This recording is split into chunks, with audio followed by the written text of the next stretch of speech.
on today's episode, we are going to talk about the best way to communicate with your team. Now, for us, if you've been around at all, you know that we are all over the United States, we are all over the world, we're everywhere. And so, the best system for us to use is not email. It's actually Slack. If you've never heard of Slack, it's this amazing program that's free. If you get to a certain point, they do charge you to like keep your messages, but it's not something that we have felt the need to pay for yet. So it's free. And I will tell you that it has been awesome because it went from incoming messages coming from text, email, voice memos, like all these different things coming in to me and needing to respond to them to having to respond one way. And that has made life so much easier because I know when things get busy, especially in fourth quarter, things get a little nuts. So I always recommend to everyone that they not send me an email, send me a message through Slack because those have a different alert. Those are messages that get responded to first versus emails.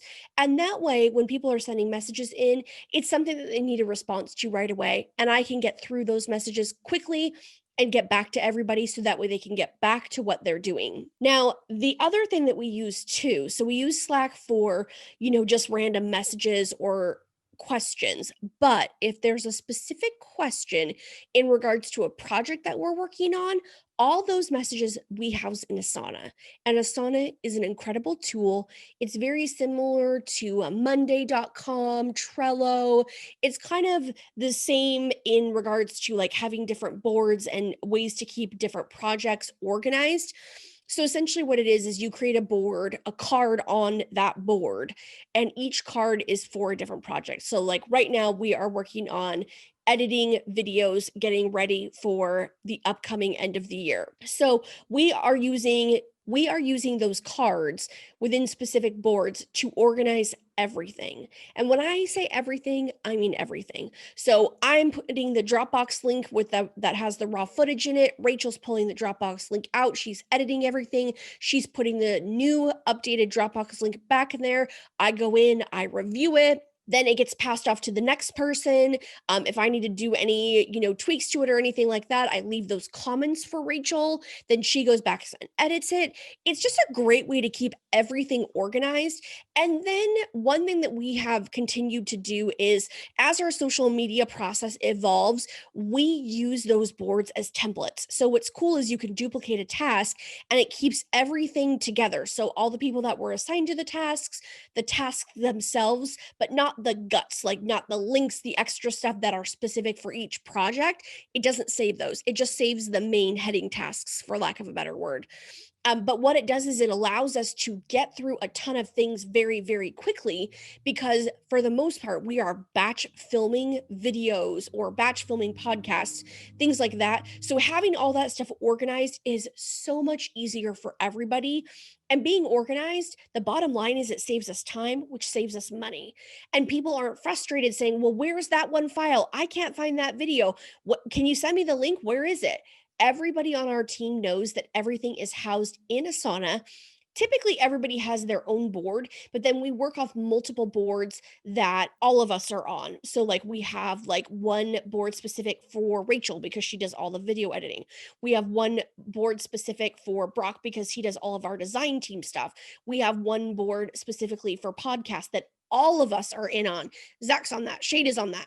I'm on that. Everybody's on that board because we're all contributing to that. So it just really depends on how you want to set up your business. Now, I will say that there is a bit of a challenge to learning how to use it. So you have to give yourself grace on figuring out how to set it up. Now, I watched a ton of YouTube videos. I also hired someone to actually create our Asana for us. And this is something that was a light moment for me that I didn't even think that there was people out there that would just set it up for you. And there is. A was that person for us. She came in, set everything up. If there was anything that I needed to add to it, she would do that for me. She was a wealth of knowledge in, hey, what's the best way to do this? What's the best way to set this up that's going to be most effective for everybody? We're going to have 8 people looking at this board. What's the best way for us to create it and keep it moving through the process?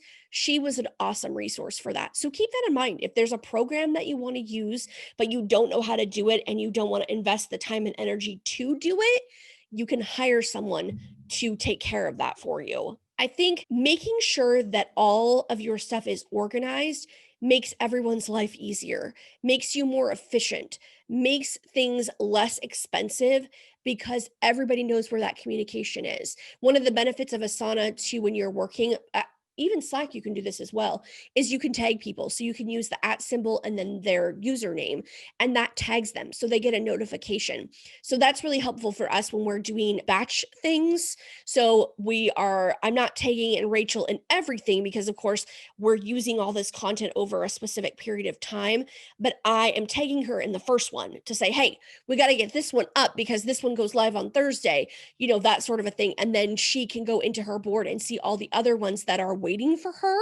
So it's kind of an amazing tool when you know how to use it. But you have to give yourself some grace and know that it's going to take some time. It's going to take some time for you to learn it. And again, you've got to teach everyone how to use it. So if you don't have somebody that is available or that knows how to use it previously, again, that's where your ScreenFlow library comes in. I can't say that enough, that all these things that you're learning or these things that A was creating, she's making ScreenFlows of those. So the rest of us know, oh God, what was that one thing? How do I do that? We can just go into this flow library and it's right there for us.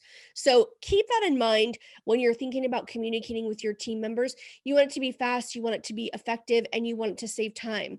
And email might not be the best way for you. So there's all sorts of great services that are available, some paid, some not paid. So make sure that you're doing your research when you're choosing one too.